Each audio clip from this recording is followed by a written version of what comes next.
Hi guys, welcome back to Fitzpsg. Now today we're going to take an in-depth look at the top 5 flaws of the Nintendo Switch. If you're new to the channel, think about hitting that subscribe button and don't forget to hit that notification bell so you can keep up to date with all of my latest content. Now if you watched my latest video, you saw that I am a huge fan of the Nintendo Switch.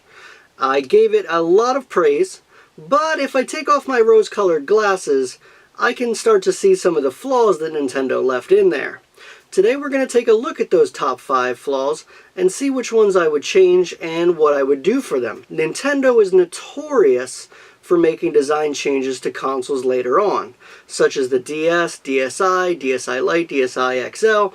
There are a ton of consoles that got changes to the original model, so it's not without hope that Nintendo can't go ahead and change some of these flaws, as I'd like to call them, in future renditions. Number 1. The number 1 item that I would change on the Nintendo Switch is quite obvious, and to me that's the screen. It's made of very, very cheap plastic. Now, it is shown that this console can hold up to shatter tests with this plastic, but it doesn't resist scratches very well.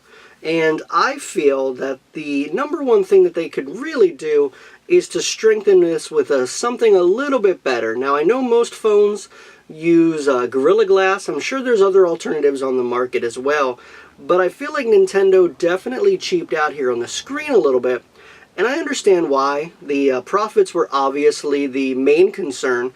They were taking a pretty big risk going with this design, which it is paying off, but I would like to see something that can be used so portably have a little bit better screen overall. I don't feel like it resists scratches, fingerprints, and damage as well as it should. The second item is going to be the dock that Nintendo designed.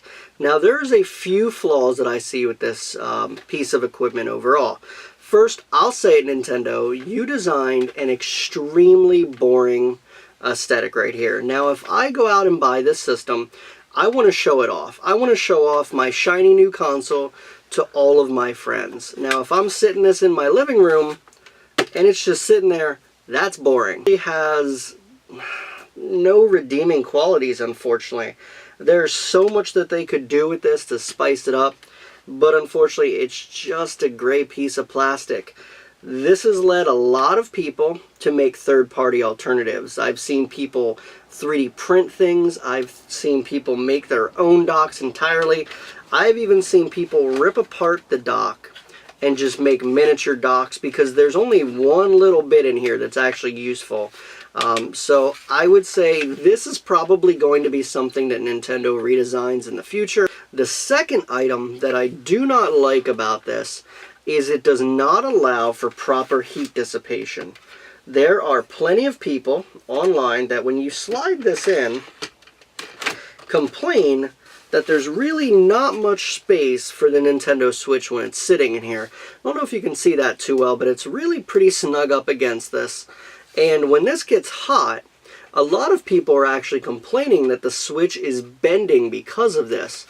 It's actually getting super hot and it's warping. Now, mine is actually doing it. It's not as bad as what some of the people online have shown, but you might be able to notice my Switch is not completely straight anymore. It does kind of have a little bit of a bend to it, and I'm concerned that it's probably because of the lack of heat dissipation. There's really only one vent up top here, and I don't think it's cooling it as well as what it should, so it is probably heating up and then the Switch is warping at least. That's what people have described online as to what is happening, and it does kind of make sense. So I'm hoping that maybe in the future they can redesign this a little bit better.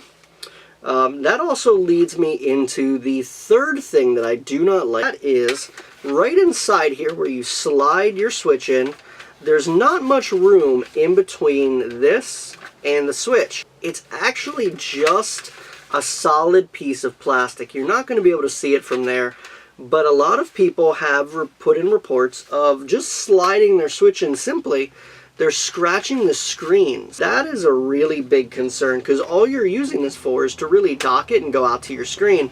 You shouldn't have to be concerned with actually scratching your system just from placing it inside. So that's kind of upsetting. So hopefully in the future they either make it a little bit wider, or what I'd recommend is they put some sort of like rubber material or bumper, something to kind of separate the screen, so that way we've got some protection in there, so it's not plastic on plastic. Hey Peter, it's number 3. Okay, now number 3 is pretty short and sweet and pretty simple. This one can easily be fixed by Nintendo, so I hope you guys are listening. One of the methods that you can use the console in is tabletop mode, which you simply pull out the kickstand on the back, and then you rest the table just like that. Now, it sits well enough, but it is very, very cheap plastic. If you own a Switch, or you've seen one in person, you will know that this is very, very flimsy, and if you push too hard, this can actually snap off. Now, you can reattach it, but there's 2 things that I would fix. A, I would put one of these on both sides to make it sturdier. If a table is bumped, you can simply see just how wobbly this Switch is.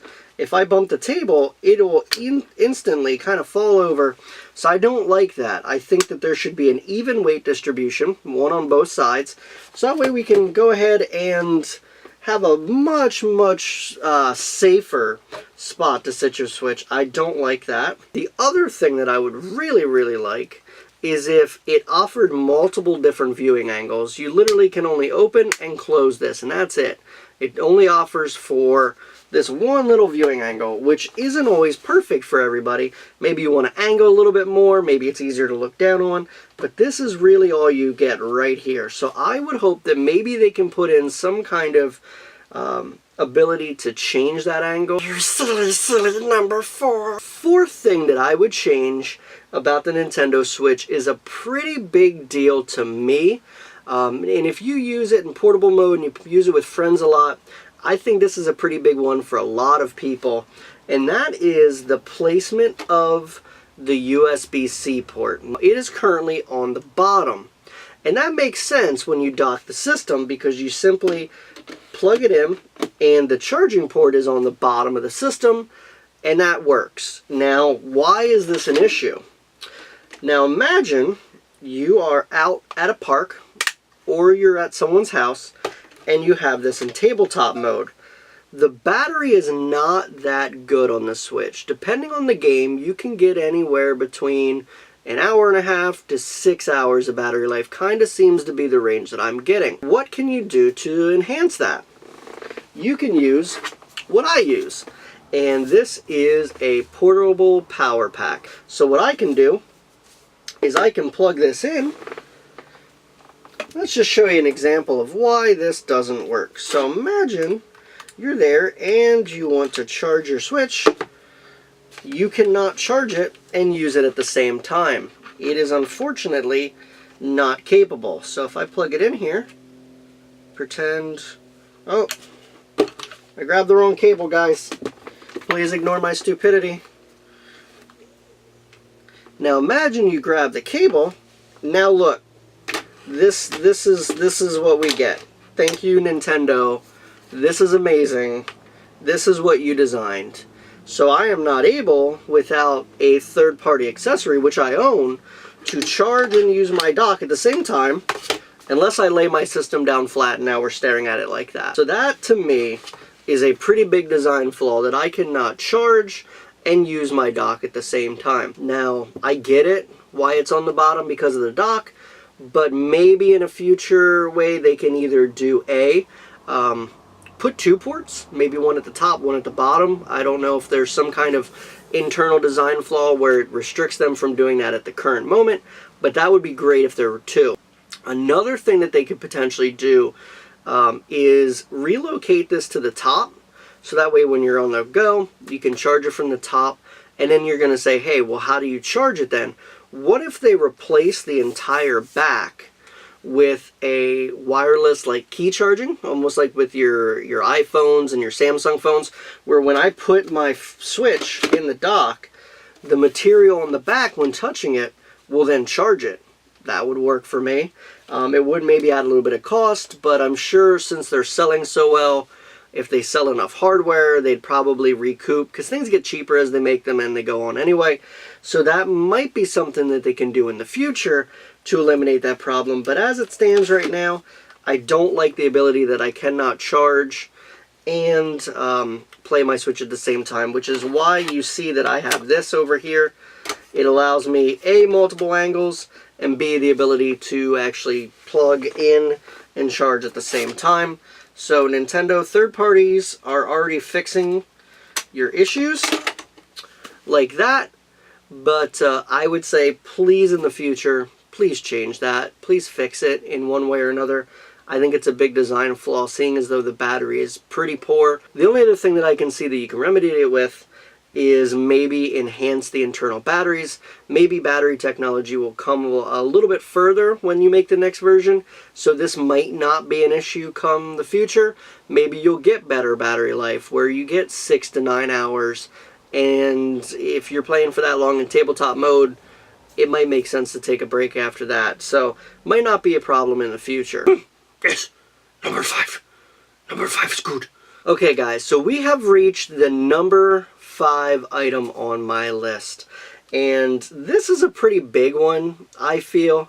I would change the internal storage on the system. Now, out of the gate, it only contains 32 gigabytes of storage. After the operating system's all said and done, and the formatting of the card, you get roughly 25 gigabytes. Now, there are already some games that are larger than that internal space, which it's not a big deal if you buy physical, which I buy most of my stuff physical. And it's also not a huge deal because you can do external storage. You can add an SD card, which I have done. I think I got either a 64 or a 128 gigabyte card. But with the size of games and the future and how other consoles are going, where the Xbox has 1 terabyte, 2 terabytes, all of these other options, and with games getting larger and larger, I don't feel like 32 gigabytes is a fair amount of storage space to have in a console nowadays, especially with a lot of people going digital. I go mostly physical. I like to own the games. There are completely opposites to me. There are people that will get as much digital stuff as possible. So they immediately on day one had to go out and purchase an external card. There's no question that some games would fill up the system right away. So having to go out and buy an additional memory card right off the bat shouldn't be something that you have to do. Storage is getting pretty cheap now, especially flash storage. So I hope in the future Nintendo expands that. I know the Wii U had the exact same size, 32 gigabytes in their old system, so maybe Nintendo thought that that was enough back then. It's enough now, but it's not. It's really pretty poor, and most people are just buying external cards. And also along that, if you're watching this and you don't have a card, please do not buy the Nintendo branded cards. They're the exact same thing as the non-branded ones with SanDisk. Save yourself some money. Don't buy the name brand ones that have Nintendo stamped on it. Go out and buy a SanDisk one and you'll be just fine. But anyway, Nintendo, please change that. That's something that shouldn't happen in 2018. We shouldn't have only 32 gigabytes in the storage, where digital is so prevalent nowadays. So please change that and add more space. Now, those were the top 5 items that I find wrong with the physical design of the Switch. There are definitely other things that are wrong with the Switch, such as lack of online play, no achievements, the UI is kind of poor right now. There's a lot of stuff that hopefully is coming. Don't forget, chat is not there unless you use some weird cell phone app to connect. It's a mess. Don't even get me started on that. The console is still amazing, but there are just some minor flaws that Nintendo could really clean up, and I feel that this is almost like a prototype system. Hopefully someone from Nintendo thinks the same as what I did, and they can fix some of these issues for Gen 2 or the Nintendo Switch 2, or just a refresh like they do with the Xbox One S and all those other models that are out there. So hopefully you guys liked this video. If you did, go ahead and leave a thumbs up, leave a comment, let me know what you think. Do you have a Switch? And do you agree with my top 5 list? Is there something that you think that should be on this list that I skipped? I look forward to hearing from you guys, but until next time, I'll catch you back on Fitzpsg.